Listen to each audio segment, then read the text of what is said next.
Well, hi, everybody, and welcome to the Cultural Studies Podcast. My name is Toby Miller, and my guest today is, Heidi Nicholls. My pronouns are she, her, and I currently work as an assistant professor at Binghamton University in upstate New York in the United States. well, thanks, Prof. Heidi. Thanks for being with us. And now, I know from my spy work that you've mostly lived, at least as an adult, in California and Virginia. So, how are you coping with the frozen tundra in upstate New York, Prof? Yes, that's a great question. Well, right now it's beautiful. It's Mm. actually beautiful in Binghamton. I really enjoy the summers here. And I just try to get a lot of work done in the winter so that during the spring and summer, when it's nice here, I can try to be outside as much as possible, preferably by some kind of body of water with my dog. That's my main goal during the spring and Lovely, summer lovely. is just Because soak it up. my many years living in New York, I never really acclimatized to the ice. I just found it Mhm. terrifying the whole time.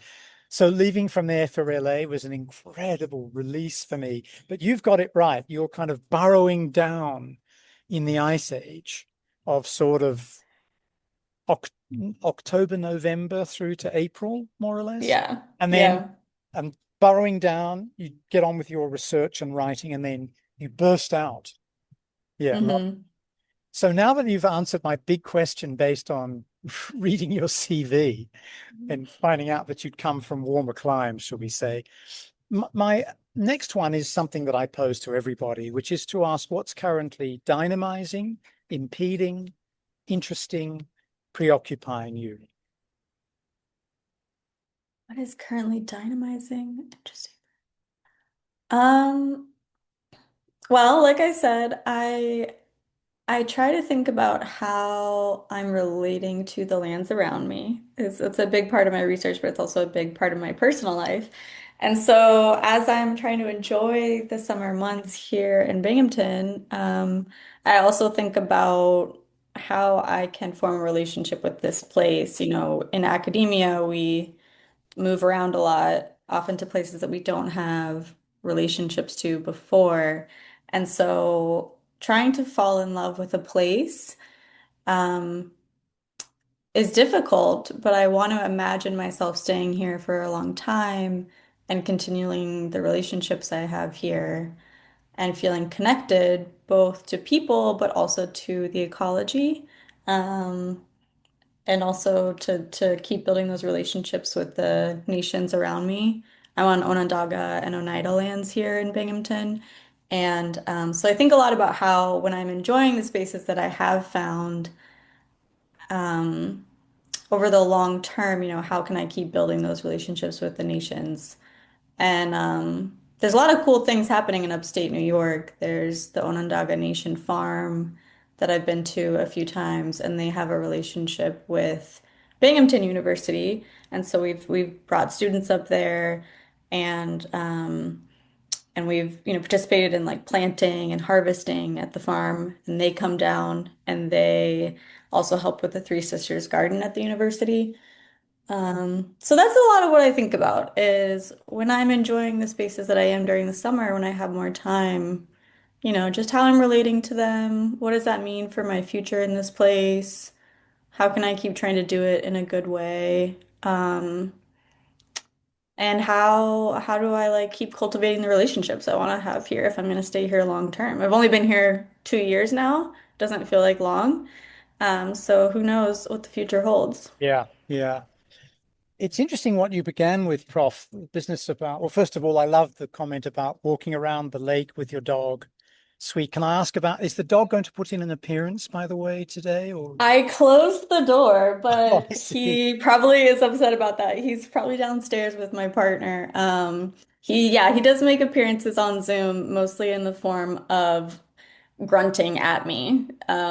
He doesn't really bark, but he likes to whine and grunt at me when Right. he's upset that I'm not doing something with him. Um, my cats, one reason why I'm outside now at a cafe, one of them doesn't like me wearing glasses, which I need in order to read and write. So he can remove the glasses with his teeth or his paws.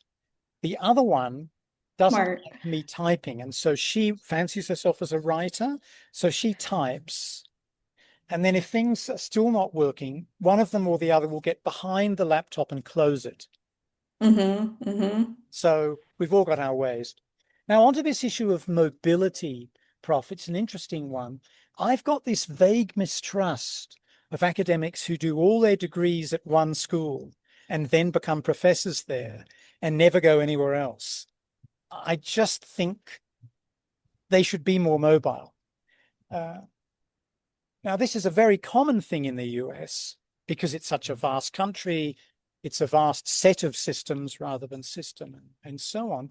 But before getting on to this issue of place and how it relates to your research, I wanted to ask you what it's been like for you making those migrations, undergrad, grad, prof.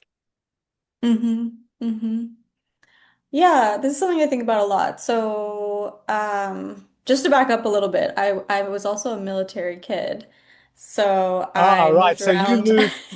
Yes. When you say kid, for listeners outside the US, she's censoring herself and not saying brat, which Yes, a is military a technical brat. term. Yes.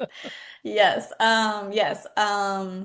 So the moving around, the mobility to me as I've gotten older, you know, it already it is I've come to understand it as a part of, what it means to be in this vast empire and a militarized empire of the US. And so all of my moves, including, before I was born in Hawaii, have been kind of marked by where my dad was stationed Yeah. and, the demands of militarism and empire. And then I decided to go to college in California after graduating high school in Honolulu and really enjoyed that. Um, so this kind of skepticism of people who stay in one place in academia, I think I have a different take, which is that academia, like the military, is this kind of colonial institution that often demands that we uproot ourselves over and over again from the communities that we have known. Um, in this idea that, oh, you go wherever you're needed and kind of you can do research from anywhere about anything, and it doesn't need to be place-based. Um, and so I envy people who have been able to stay in one place, especially, as a settler who has a complicated relationship to place and family and history. People who have, I can understand academics who maybe have community, have relationships, have family in one place, wanting to stay there for a long time. And that actually being a kind of anti-colonial move to stay rooted and to stay specific to the social dynamics and the knowledges and the layers of history that are in that place for them based on who they are. Um, so I think moving from California to Virginia was a big culture shift and a big change. Um, but moving from Honolulu to California was also a big culture shift and big change. And so it's been these successive iterations of how people understand where they are, how people understand what the US is in these different contexts within a settler colonial empire. And that's also shaped my research, like my kind of experience of that in these different places I've lived cycles back into research questions of, okay, why does kind of US sovereignty or whiteness or claims to place feel different in these different contexts, Hawaii, California, Virginia, now New York, based on kind of their placement in empire and the perceptions of their placement in US history over time. That's a big ongoing topic of my daily thought and my research. So perhaps that's a good point to leap into the particular topic of settler colonialism and how it is interrogated, it emerges, it is incarnate, it is a point of resistance in your work, because I've seen this at play in some of your work I've been able to download. Obviously, here in the Global South, we don't get access to the vast majority of English language research. But what I've read of yours is very powerful, very engaging, and it touches on the environment, for example, as one area of iteration, but also about race, though I'm not suggesting those things are separated in your work.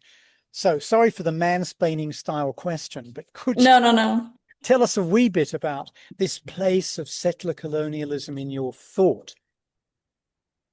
Yes, yes, it's really dominated my thought from early on. I mean,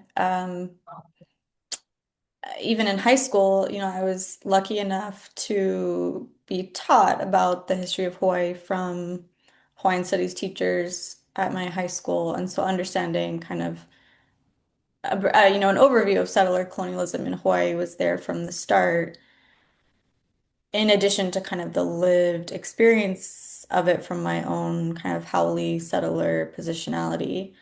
Um, and then throughout my time in undergrad and into graduate school, I was really on this quest to understand how race operated in Hawaii and why it was different than what people assumed it was, or it wasn't accounted for in kind of standard sociology textbooks and courses on race that I had early on in my education. Um, and then, finding this body of literature in both Indigenous studies and in Hawaiian studies, of course, beginning with Haunani K. Trask's work that really mentioned, the fact that Hawaii is a settler colony of the U.S. That was path setting for me, and for my understanding of my own life and things that mattered most to me. Um, so settler colonialism, which I'm sure like it can be sometimes be attributed to Patrick Wolf as this kind of structure, not event. But of course, there are these other Indigenous scholars who talk about settler colonialism beginning in the early 20th century. There's Palestinian scholars who are mentioning the kind of characteristics of the Israeli settler state. There's, of course, all the Indigenous feminist scholars in Oceania, like Haunani K. Trask. Um, and like Eileen Morton Robinson, who are writing about settler colonialism around like before and around the same time as Patrick Wolf. And then Patrick Wolf himself, of course, before he passed, he really credited Aboriginal scholars who he was in relationship with. And so we have to kind of give credit where it's due. All these different thinkers, even those who weren't using the term settler colonialism, they were talking about the structure of occupation, of settlement, of a settler state um, throughout the 20th century and perhaps before, if we think about kind of all the different bodies of indigenous thought and theory. And so for me, it runs throughout my work, both in the sense of how race is specifically used to further settler claims to land, and also how settler colonial structures of elimination are also carried out on land and on ecologies, bringing in that environmental piece. And then more and more, my work has been about how do we think about the state specifically in ongoing histories of settler colonialism? How do we think about what makes a state a particularly settler colonial state? And also how in settler colonialism the state is always a kind of eugenic state because it is bent on elimination of some peoples and the proliferation or amalgamation or reproduction of other populations. So, yeah, settler colonialism definitely runs throughout the focus of my work, but it's always been for me rooted in this desire to understand the different social dynamics that I experienced as a young person in Hawaii, and then also to understand US empire more broadly and militarism, which also connects to my own life. For sure. And for those folks who don't know this, within the United States, you can't go more than 50 miles without encountering a military establishment. Certainly in the Yeah. contiguous United States and I think Hawaii and Alaska, but certainly in the contiguous United States. In many cases, it's essentially a youth employment program and Yeah. industrial policy program. So it stands in for what, real industry policy and real youth employment programs do in other parts of the wealthy world. Um, and of course, it has this strange status, and I'd love to get your thoughts on this, I think, in the United States, which is that everything in government is deemed inefficient, incompetent, and wrong, except the military, which is deemed efficient, competent, and right. In other words, you mentioned the state earlier. Somehow or other, it gets a pass Yeah. compared to other workings of government. Now, that's a massive generalization. Have you got any thoughts on that crazy? Yeah, no, I do. I definitely have thoughts on that. I mean, the first thing in response to what you said earlier is that, the military really targets young people of color, especially Black and Indigenous youth and low income youth in general, for their recruitment. And there's a lot of data to back this up. There's really fantastic work. Unfortunately, I can't quote who the scholars are directly right now, but the overrepresentation of, for instance, Chamorro people in Guam and people who actually aren't even full citizens of the US and other kind of territories of the US who are overrepresented in military service. And then, of course, we've also seen the cases of low income Latino communities also being overrepresented in military service, but then also targeted by ICE in our current time to have their family members deported and sometimes even their spouses or they themselves being targeted by ICE. So yes, that's a huge part of it is the kind of predatory nature of US military recruitment and militarism in the US context, both in on the continent and then of course especially for the extracontinental territories that the empire has. But then in your later point about inefficiency and this kind of past that the military gets, um, I mean, that's directly linked to the environmental concerns too, right? Because there's so much military waste. There's so much environmental degradation because of just the US military, um, that it's really foreclosing like livable futures for especially island nations, especially Hawaii, which is over militarized, but also the globe in general. The US military is the number one polluter. And it's incredibly inefficient and it's incredibly dangerous. And this is something that's come up on Oahu with the Red Hill water crisis that has been ongoing since 2021. Um, the military, the US Navy in particular, was incredibly inefficient, incredibly short-sighted, and made huge mistakes that led to the poisoning of at least 90,000 people directly. And also the harm towards the aquifer, the Aina, and the ecologies on Oahu. And if people don't know what this is, they can look up the Red Hill water crisis on Oahu in Hawaii and the US Navy's egregious, handling of that situation. But it is funny how like, there will be, let's say, in kind of without overgeneralizing too much, right-wing spaces that are highly critical of kind of government efficiency, they won't have that towards the DoD or, or I guess now it's the Department of War or kind of the different branches of the military. They won't have that same By the way, eye. is it now being called Tao? I don't know. I've never heard that. I haven't heard that yet, but it's, yeah, the Department of War, which is accurate, and it's what it was named during kind of the assaults on different nations on the continent during the quote unquote Indian Wars. And so, in a way, I feel like the current administration is just more honest about what they're really about. Thanks for that. And I love the way in which, again and again, people who run corporations or are senior in the military are held up as paragons of excellence and commitment and all sorts of things. On the pollution front, the other issue is that if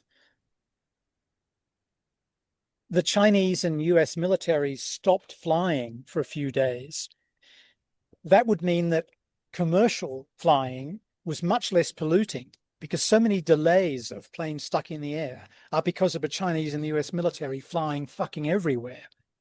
I mean, just that small element has an astonishing impact one can only actually guess at. All of which said, in the current administration, not with the Secretary of War or whatever he's called, Hegseth, but in general, the US military does acknowledge climate change, does acknowledge things like struggles over water, whilst contributing to the problem. It has a certain autonomy from the craziness of DC when it comes to the research that it sponsors. I say this, by the way, as one of the authors whose work was banned at the Naval Academy as soon as the Trump people got in. So it's not as though Yeah. thing to my world. But on the score of environment and settler colonialism, your work points out that this goes back a very, very long way, not only in terms of the impact, but also the rhetoric. hmm Can you tell us a little bit about that? Because you're doing what you call semiotic sociology in part here. Oh, yes, yes. Yes, I was highly trained in cultural sociology, and that has stayed with me. And I mean, my book project starts in the late 16th century and goes through the 20th century. So it's quite ambitious in terms of its temporal scope. Um, but I really think that's important because it's trying to show the ways in which, yes, this settler colonial ideology of both tethering settlers to the land and thereby tethering the kind of proto-state or the later the settler colonial state to the land, has been there even prior to the language of race, but then gets strengthened through how the language of race is always also a language of suturing bodies to the state that then allow it to make these claims to sovereignty in different places. Um, so, I mean, one thing you can see early on in the kind of settler colonial history of Virginia is that the settlers are really scared of the land. They're scared of how their bodies will change based on this new ecology that they find themselves in, because they believe in this kind of humoral theory of health and the body, that's of their own time period. And so they believe that being in this new ecology, this new place in the Chesapeake, will change something fundamental about them and will either make them heathen or make them lose their English identity, make them uncivilized, all these things that are in play even before the language of whiteness. They're really afraid of that. And then today, flashing forward, you still see that with this kind of language of, you can definitely see it with the ways in which people want to escape the reality of their connection to ecologies. And by people, I mean, I think certain settler elite, like those in the tech industries, like those in government, who think that they can kind of just engineer their way out of climate catastrophe and don't see the kind of intimate connection that we all have and have to have with the here and now. You know, they think they can just go to outer space or they can terraform their way out of collapse. So yeah, this fear of kind of the ecology runs throughout um, my work where settlers they just don't quite understand like the long-term implications of both their ideologies, but also then how they decide to materially engineer certain landscapes for their own uses. Um, and that's of course because they have the colonial mindset of extraction and racial capitalism and this refusal to kind of listen to those who have been there and have stewarded ecologies for millennia. Instead, it's this project of state building where the body can be seen as kind of over and above the ecology and foremost oriented towards the state. And that leads into kind of how I think about race.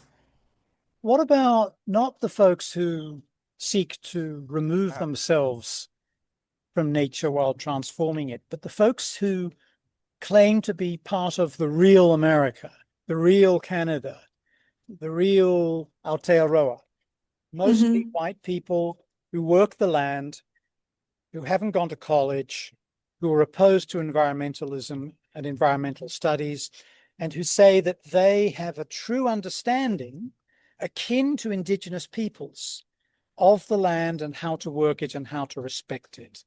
These are not people who are seeking to elude it. They're people who make a physiocratic claim to it.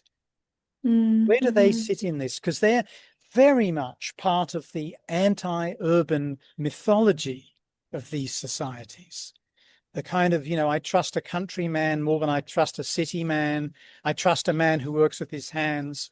All that blue collar ideology, but not applied to manufacturing in this Hmm. case, but applied to farming. I don't know. I don't know if I can speak to that too much. I mean, I think that on the mi more like micro everyday level, there's a lot of room within that, So there are various communities, even white settler working class communities, who maybe are have been, farmers, have been agricultural workers for a long time and who have not been in solidarity with the nations around them, who have been a part of dispossessing the indigenous nations around them, who, have anti-indigenous frameworks at play with kind of how they see their own relationship to that place.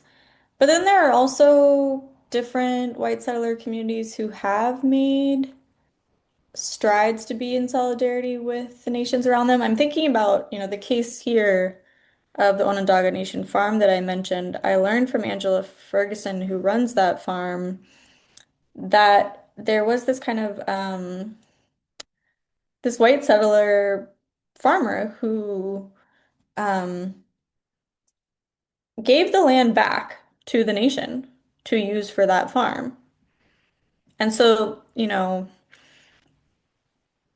I just think I can't speak to the data of like, what does it look like in general for kind of these communities that are homesteading. I think in general, you're right that homesteading and kind of escapism to the land by white settlers often has a kind of self-indigenization bent to it, like they're falsely indigenizing themselves because they're either ignoring or ignorant of the fact of settler colonialism, the fact of the indigenous nations who are still there and whose land that still is.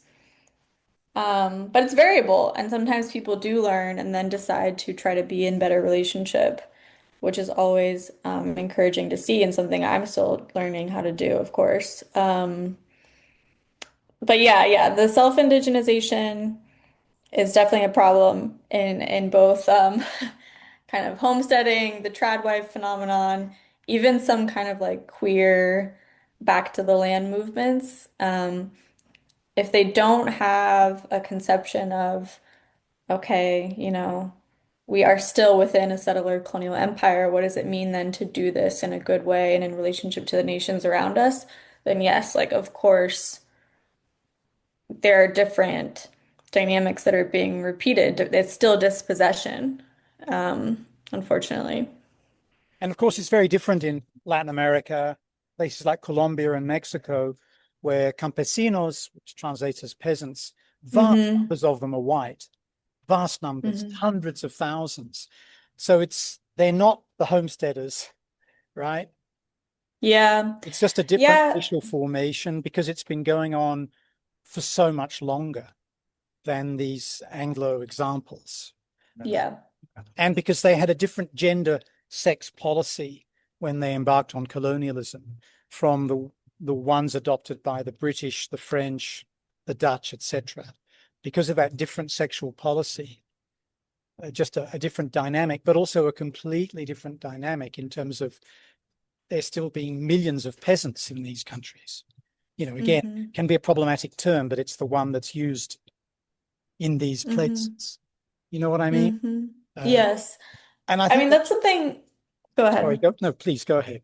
Okay. I mean, that's something I think about too is you often have like that comparison of kind of um Spanish racial politics versus English racial politics when it came to colonization and settler colonialism.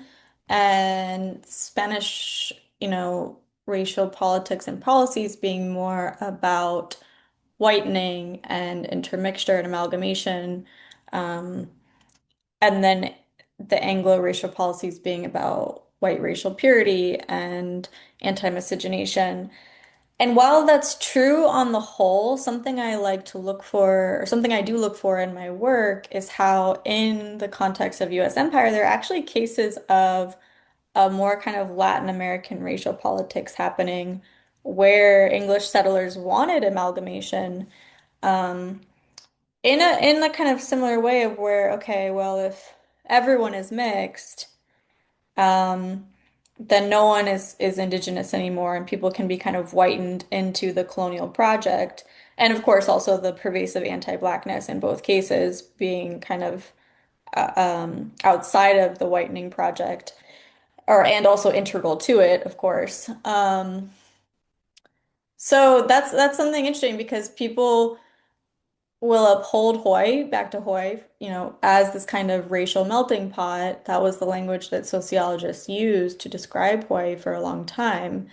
And they'll also uphold Hawaii as this kind of majority minority state within US empire as if that's just kind of an anti-racist goal, rather than seeing the ways that intermixture and whitening was also used by settler colonists in Hawaii to further colonize it and to argue for its annexation, to argue for statehood. Um, and so actually Hawaii's racial politics are more similar to some cases in Latin America where it's a whitening project that is both anti-indigenous still and anti-black, but it's not a whiteness as racial purity project. Religion's interesting here too, isn't it? So in Latin America, the Spanish and the Portuguese, who imported many more people from Africa or stole, abducted many more people from Africa than the British or the French ever did, millions, millions more. They, in the Spanish Inquisition, adopted the attitude that because Catholicism, Christianity, as it was understood, had gone to Africa before it came to the Americas, African slaves abducted, taken to the Americas, were more responsible for having Christian beliefs than were indigenous people. So, for example, the witch trials that the Inquisition conducted in Colombia were much harsher against African descended women than Mm, against indigenous descended or European descended women. mm, Because, or sorry, or harsher against European descended and African descended women than against indigenous descended women because they were supposed to know the truth. hmm. You know what I mean? So I wondered if you could tell us how religion plays out in this, both historically and today. Is that a big factor? Yes, religion plays a big role in kind of the long history I try to lay out in my book project. Again, the book project is, I guess I didn't explain this before, but it's a relational comparison between how settlers used whiteness in Virginia and in Hawaii over time. And so Wow, that again, is exciting, just yeah. conceptually, right off the bat. I'm saying, Yes, thank sign you. this prof up. Give me a great contract for this book. Thank you. That's encouraging.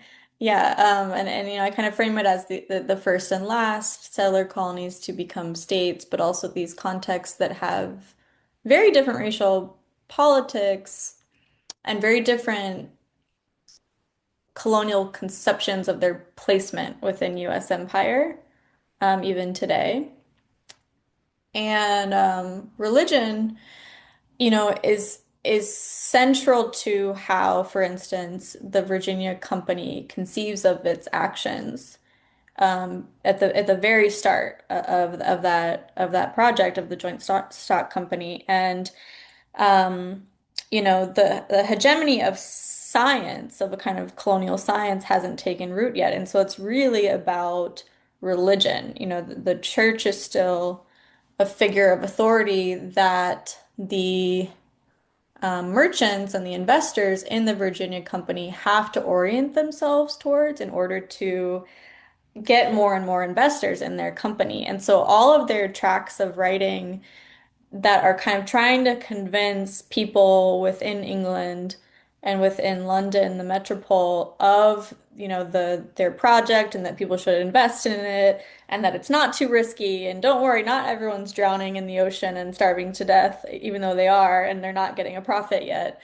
They instead they have to say, well, this is what God wants us to do. And we know that we're on the right path because of all these signs from God, and because not only is it moral to invade, this land of other people and to take their land, it's the most moral thing because if we hadn't been invaded by the Romans, then we would have been left uncivilized and heathen.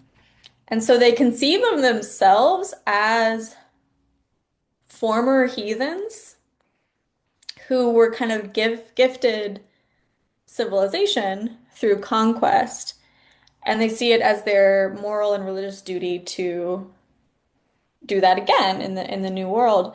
Um, and this isn't really a new idea, but what I show is that idea of, okay, we were once heathens who became civilized, and so now we need to pass this on, becomes increasingly biological.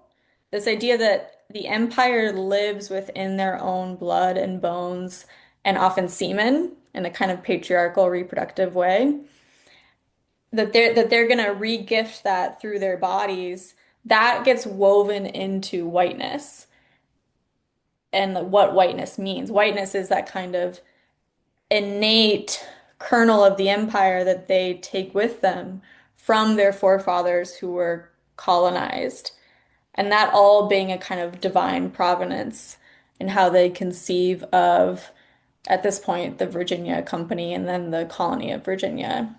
Um, so that's the early Virginia case. In Hawaii, Hawaii is first um, colonized, or colonization begins with American missionaries from New England who are trying to just establish missions on different islands in Hawaii and evangelize to Native Hawaiians.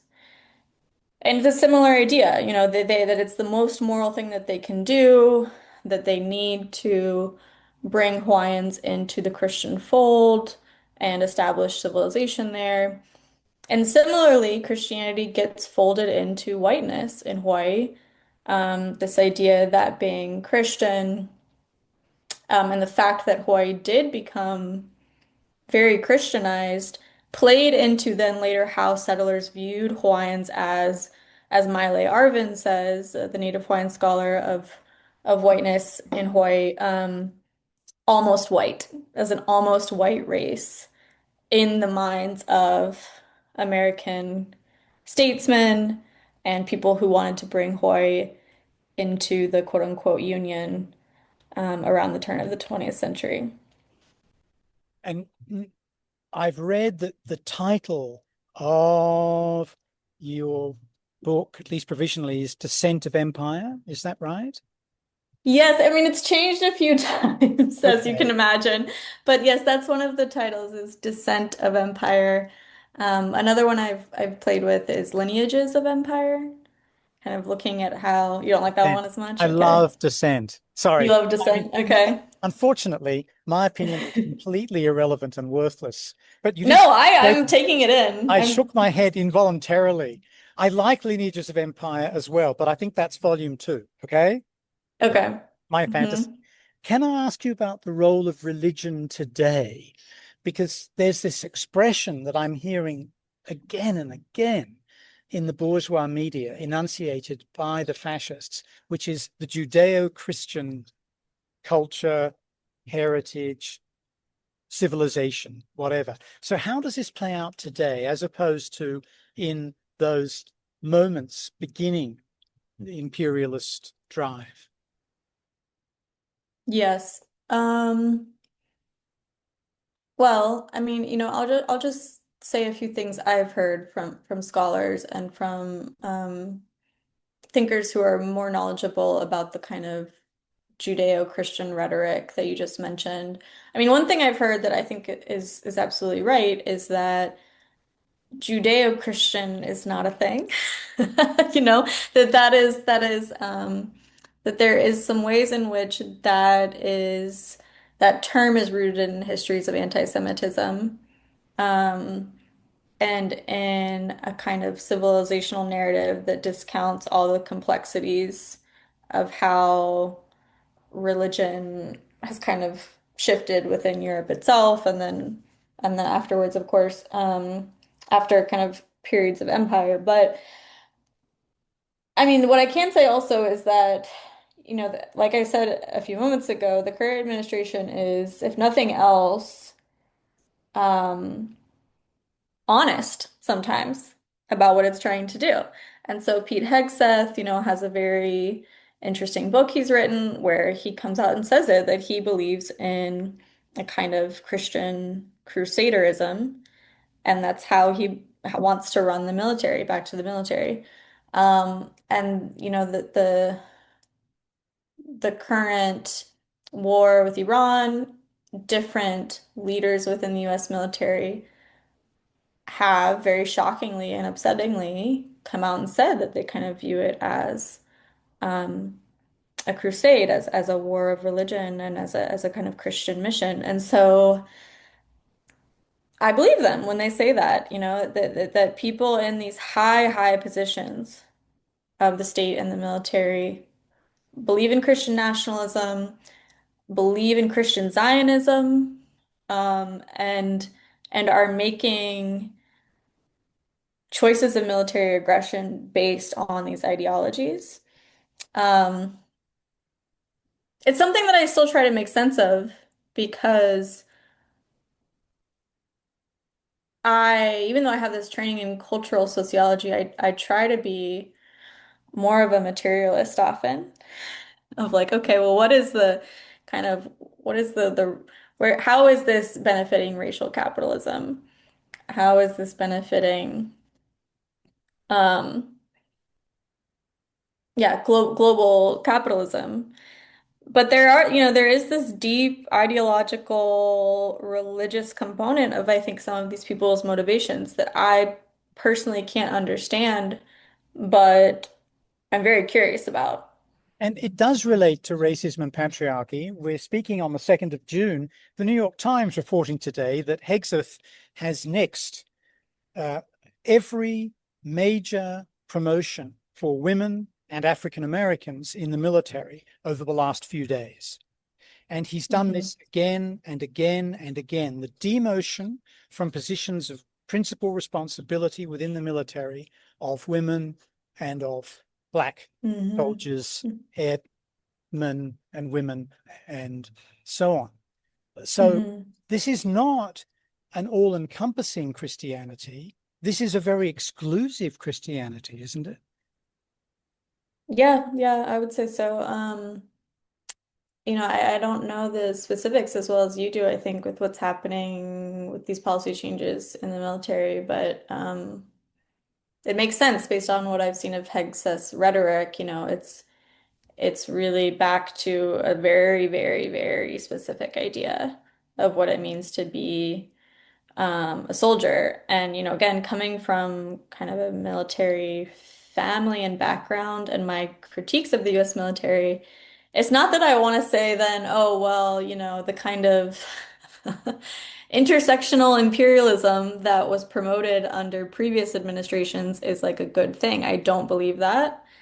But at the same time, Hegseth's changes within the US military are alarming. I mean, it's going to impact real people's lives. And again, thinking about the predatory nature of the military towards youth of color and families of color, and just the ways in which the military offers stability for people and families who otherwise wouldn't have an economic path forward. It's really upsetting. But again, that's not to say that previous policies of girl boss imperial feminism or intersectional settler colonial war making, that's also not something I would want to uphold. Yeah. No, understood. Understood. The notion of inclusiveness doesn't really involve transformation of the object that is including and excluding, which is what is needed in this Yeah, instance. definitely. Now, one of your essays, Prof, that I've read talks about how to understand empire, Hmm. how to define it. And I wonder if you could help with that because it's a term that I throw around all the time, but I'm not sure I really understand it. Hmm. Okay. Yeah. Yeah, that's the piece where I'm talking about the relationship between whiteness and US empire. Yeah. So that piece, I'm really proud of that piece. It's a kind of literature review, overview type of piece. But what I try to do is both define empire based on, all these sociologists who I admire who have previously defined empire, and note then how the US is an empire and what we mean by that. So a lot of students, for instance, that I have will think of empire as a kind of archaic term that only applies to European empires that are now gone because we went through the age of decolonization. And empires don't really exist in the same way. And so a lot of students in the US, at least, I don't know if this is the case for where our listeners are from, probably not, but a lot of US based students who I have here in upstate New York, they will think of colonization and empire as terms that only really apply to the past. Colonization is over, empire is over. And so I try to, trouble that thought and teach them about ongoing empires today, especially the US. And so in that piece, but also in my teaching, you know, I lay out these different ways of thinking about empire. One is your classic, European style empire where there is a metropole that is based in Europe, and you have all these kind of overseas incursions and aggressions to build and maintain territorial sovereignty. classic franchise empire, where also it's about extraction of resources. It's not necessarily settler colonial in nature, but it is about control of the land and extraction for the purposes of racial capitalism. Um, and then there is settler colonial empires, where it is actually the settlement of people of European descent, this project of replacing indigenous peoples with settlers who are loyal to the colonial state, and that being a permanent structure, not just a one-time event and not just a kind of get in, get the resources and get out project. And so those are the two types of empire or two types of colonization that scholars usually outline. But then with US in particular, the ways people talk about US empire today, usually they only mean either academically and scholarly people will mean US empire in terms of manifest destiny, kind of 1776 through through the 19th century, all the way to kind of westward expansion, or they mean US empire in the sense of only after US extracontinental territorial acquisition, so like the Philippines, Hawaii, Cuba, the Panama Canal Zone, all these instances of, okay, the US had built strength over time and is now becoming an empire all of a sudden in the early 20th century or the late 19th century.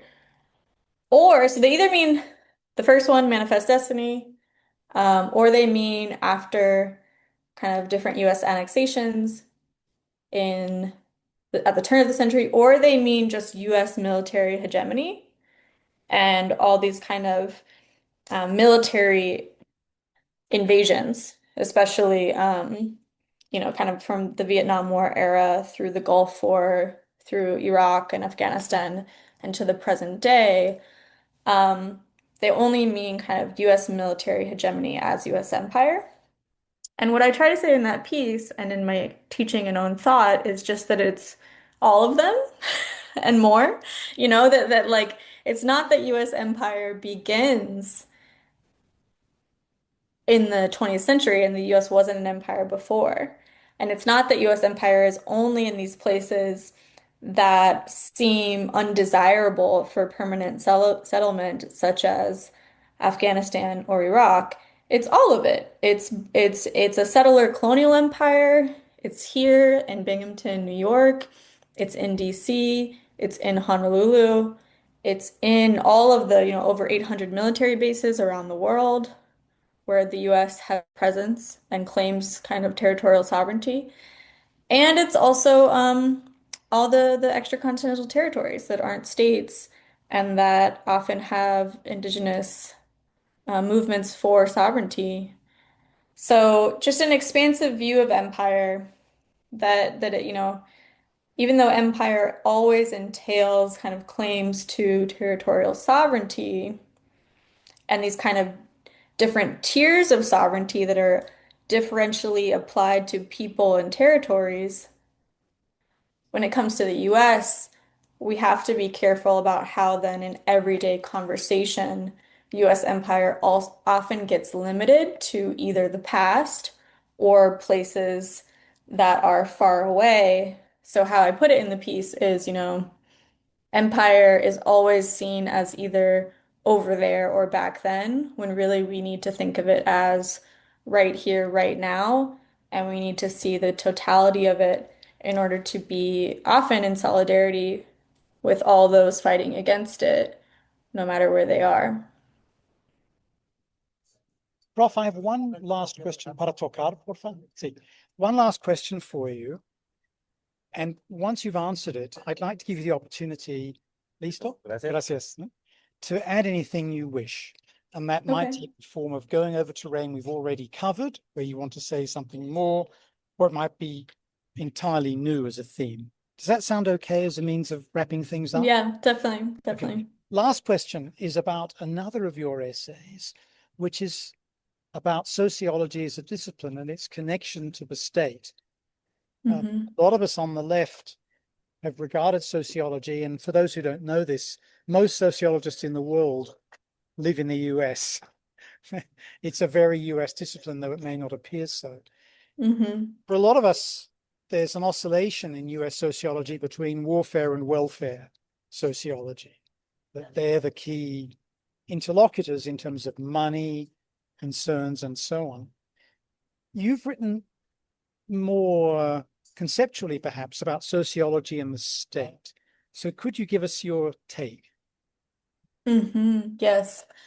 Yes, I think I have a unique take based on the role of sociology in Hawaii specifically as a part of US empire building, but also more broadly in connection with settler colonialism. So the piece that I think you're referencing is a piece from a couple years ago where I'm noting that sociologists often worked in tandem with the state because of things like funding, but also because of the broader ideology that human society is primarily a society that is instated. And this has to do with race because, this idea that to be civilized is to live under a state, to be civilized is to be white, to be white is to have a kind of state that one is attached to as a privileged citizen. All of these things are historically related, and sociology, comes about as a discipline, I think, in the US context at least, to really help with the organization of civil society and as a kind of tool of governance.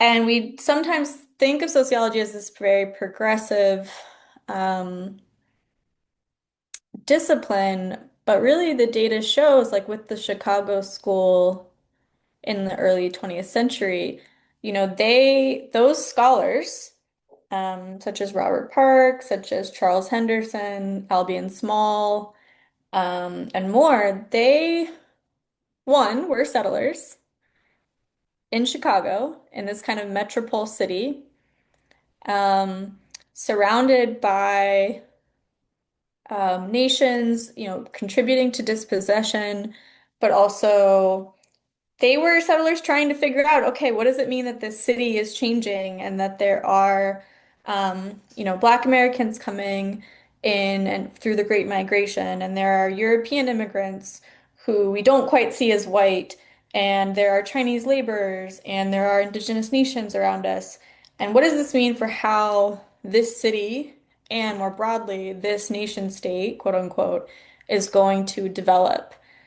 And so they see themselves as doing social physics, which I think is very much in alignment with the US state at the time to try to study people, to see how they can be governed, to see how they can be Americanized. They are part of the settler colonial project. And I have a piece actually that came out just a couple days ago where I trace that. I trace the ways that the ideology of social physics and social engineering that the Chicago School had direct links actually to the Racial Integrity Act in Virginia and this view of white racial purity and settler hegemony in Virginia, but it also had connections to Robert Park's ideology of the racial melting pot in Hawaii and how that furthered colonization in Hawaii. And so they are doing a kind of settler sociology throughout this early 20th century growth of US-based sociology, where they the f- you know the most famous white sociologists have very anti-Indigenous views. They view Indigenous peoples as disappearing. They view amalgamation into the American state as the end goal for all peoples, regardless of if they want that for themselves.